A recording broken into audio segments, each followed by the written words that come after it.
இன்றைக்கி ஒரு நல்ல ஒரு தலைப்பு என்ன அப்படின்னா, ஃபைண்டிங் யுவர் பாத். நம்ம லைஃப்பில் எதுக்காக இந்த லைஃப்பை வந்து வாழ்கிறோம், அதாவது எதுக்காக நம்ம அடுத்தடுத்த கட்டங்களுக்கு எங்கே போகிறோம், அதுதான் ஃபைண்டிங் யுவர் பாத். லைஃப்பில் எதுக்காக இந்த லைஃப் நம்மளுக்கு கிடச்சிது, இந்த லைஃப் அப்படிங்கிறது இந்த மனிதம். இப்போ நம்மளுக்கெல்லாம் வந்து 6 அறிவுன்னு சொல்கிறாங்க, விலங்குக்கு 5 அறிவுன்னு சொல்கிறாங்கல்ல. இப்போ இதெல்லாம் சொல்லிட்டு போனே ஒரு மனிதனை பற்றி விலங்கை பற்றி ஏதோ இதெல்லாம் பேச போகிறேன்னு நினச்சி பண்ணிட்டு போயிட்டாங்க. என்ன சொல்கிறேன் அப்படின்னா, இந்த மனிதம் அப்படிங்கிறது லைஃப்பில் human is a special gift, precious gift. ஏன் அப்படி சொல்கிறோம்? ஒவ்வொரு மனிதனும் தனித்துவமானவன், யூனிக்னஸ் அப்படின்னு சொல்லுவாங்க. இந்த சின்ன குழந்தைங்கள்லாம் சொல்லும்போது ஒரு சின்ன ஸ்டோரி இருக்குது. இந்த கலர் அடிக்கிற கிரையான்ஸ் பார்த்துருப்பீங்க, அடிக்கடி இதை ஒரு சொல்கிறது பள்ளிக்கூடங்களில். கிரையான்ஸ் பார்த்தீங்க அப்படின்னா, ஒரு நாள் ஒவ்வொரு கிரையான்ஸும் சண்டை போட்டுக்குது. கிரையான்ஸில் கலர் அடிக்கிறது சண்டை போட்டுக்குதான். என்ன அப்படின்னா, ஒரு கலர் சொல்லுதான், பிளாக் வந்து சொல்லுதான் நான் தான் ஸ்பெஷல், எல்லாம் வந்து சொல்லுது நான் தான் ஸ்பெஷல், க்ரீன் சொல்லுது நான் தான் ஸ்பெஷல். ஒவ்வொரு கலரும் சண்டை போட்டுக்குது.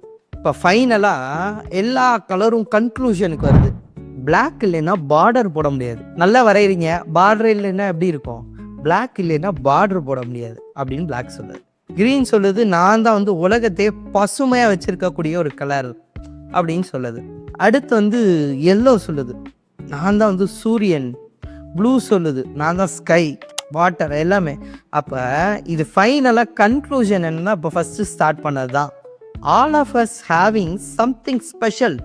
அப்போ எல்லாத்துக்குள்ளேயும் ஒரு யூனிக்கான விஷயம் இருக்குது. அதை எப்போ நம்ம கண்டுபிடிக்கிறோமோ இன்னும் யூனிக்காக தெரியுமோ. இப்போ உங்களுக்கு வந்து விளையாடுறதுல ஒரு யூனிக் இருக்கலாம், பேசுறதுல ஒரு யூனிக் இருக்கலாம்.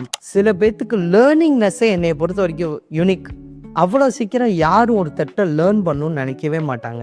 இப்போ நீங்கள் கன்சிஸ்டன்சியாக அந்த வீடியோ உட்காந்து கேட்குறீங்கன்னு வச்சுக்கோங்க, இது கூட ஒரு யூனிக்னஸ் தான். ஏன் அதை சொல்கிறேன்னா, நீங்கள் வீடியோ பார்க்கணுங்கிறதுக்காக இந்த யூனிக்னஸை சொல்லித்தரல. ஒரு எக்ஸாம்பிள் யோசிச்சு பாருங்களேன். இதை ஸ்கிப் பண்ணிட்டு போகிறவங்க எத்தனை பேர், நிமிஷம் ஓட்டி பார்க்குறவங்க திறமை. இப்போ ஒரு வரிகள், ஒரு வார்த்தைகள், ஒரு செகண்ட் விடாமல், ஒரு நொடி விடாமல் பார்க்குறீங்கன்னா இது கூட ஒரு யூனிக்னஸ் தான். ஆனால் நம்மள்ட்ட எல்லா விஷயங்களும் நம்மள்ட்ட என்ன ப்ராப்ளம்னா, குறையாவே பார்க்குறோம். நம்ம சுற்றி இருக்கிறவன்லாம் நம்மளை நிறையா பார்க்கணும்னு நினைக்கிறோம், அதுவும் ப்ராப்ளம், தப்பு. அப்போ நம்ம நிறையா பார்க்கணும் அப்படின்னா ஃபஸ்ட்டு நம்ம ஃபைண்ட் அவுட் இந்த லைஃபுக்கு எதுக்கு வந்திருக்கோம், இந்த ஹியூமனாக நம்மளுக்கு எதுக்கு இந்த பிறவி கிடச்சிருக்கு. தமிழில் வந்து ஒரு அருமையான வரி, லைஃப்பில் இதெல்லாம் கேட்டால் நீங்கள் வந்து ஒரு பிளஸ்டாக நினைப்பீங்க, நான் நினைக்கிறேன். என்ன அப்படின்னா, வாய்த்தது நத்தமக்கு ஈத்தோர் பிறவி மதித்திடுமன். அப்பர் தேவாரத்தில் சொல்கிற ஒரு வரி, நான் கேட்குற வரி, அதிகமாக பார்த்து படித்து வியந்த ஒரு வரி.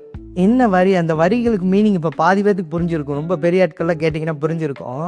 நத்தமக்கு வாய்த்தது ஈத்தோர் பிறவி மதித்திடுமன் அப்படின்னா, லைஃப்லேயே மற்றவனுக்கு கிடைக்காத ஒரு பிறவிடா எது? ஹியூமன், மனிதம். அது உனக்கு கிடைச்சிருக்கு. ஆனால் அதை யூஸ் பண்ணுறியாடா? யூஸ் பண்ணுறதுனா என்ன பண்ணணும்? சக மனுஷனை ஃபஸ்ட்டு மனுஷனாக மதிக்கணும். இது எல்லாருமே சொல்கிறது.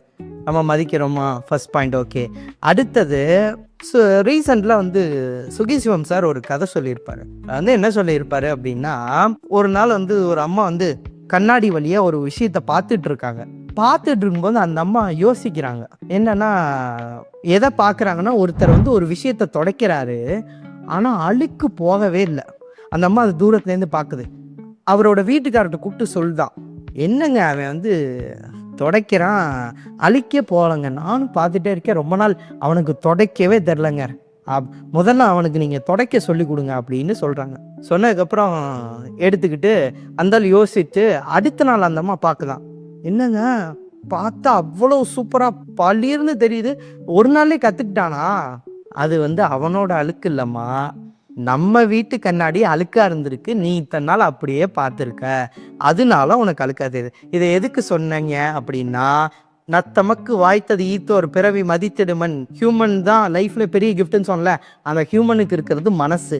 அந்த மனசில் எந்த ஒரு விஷயம் இல்லை அப்படின்னா நம்ம தடுமாறுவோம். அப்படின்னா தெளிவு, இப்போ சொன்னோம்ல தெளிவுன்னு சொன்னல, இதுதான்.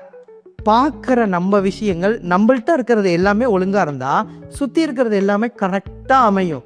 ஆனால் நம்மளை பாதி விஷயங்களை குறைய வச்சுட்டு சுற்றி இருக்கிறது எல்லாத்தையும் என்ன சொல்கிறோம், அது சரியில்லை, இது சரியில்லை. இப்போ அது சரியில்லை, இது சரியில்லைன்னு மற்றதை சொல்ல ஆரம்பிச்சதுலேருந்து நம்மளோட அடுத்த லெவலை பார்க்குறதே கிடையாது. அதுதான் கிளாரிட்டி இன் யுவர் பாத். உனக்கு அடுத்த லெவலுக்கு போகணும், அடுத்த விஷயங்கள் பார்க்கணும், உன்னுடைய லைஃப்பில் நீ எதுக்கு இங்கே வந்த, என்ன பண்ணிகிட்டு இருக்க, எதுக்காக பண்ணுற, எதுவுமே புரியல அப்படின்னா நீ உன்னோட விஷயங்களில் கரெக்டாக இல்லை, ஆனால் மற்றவங்களோட விஷயங்களை குறை சொல்கிறத கரெக்டாக இருக்க அப்படின்னு அர்த்தம். அப்போ இந்த விஷயங்களை நீங்கள் உங்கள்கிட்டேருந்து எடுத்துக்கிட்டா லைஃப்பில் உங்களோட பாத்தில் ஒரு கிளாரிட்டி ஆயிரும். அதுக்கு மேலே மற்றவனை பற்றி நம்ம பார்க்கவே இல்லைன்னு வச்சுங்க, நம்ம அடுத்த லெவலுக்கு எப்படி போகலாம், அடுத்து எப்படி கற்றுக்கலாம், அடுத்து எப்படி புரிஞ்சுக்கலாம், அடுத்து எப்படி தெரிஞ்சுக்கலாம், நம்ம கரெக்டாக இருந்தோம்னா சுற்றி இருக்க எல்லாமே கரெக்டாக மாறும்னு நினச்சாலே உங்களுடைய லைஃப் அடுத்த கட்டத்துக்கு போயிடும். நன்றி.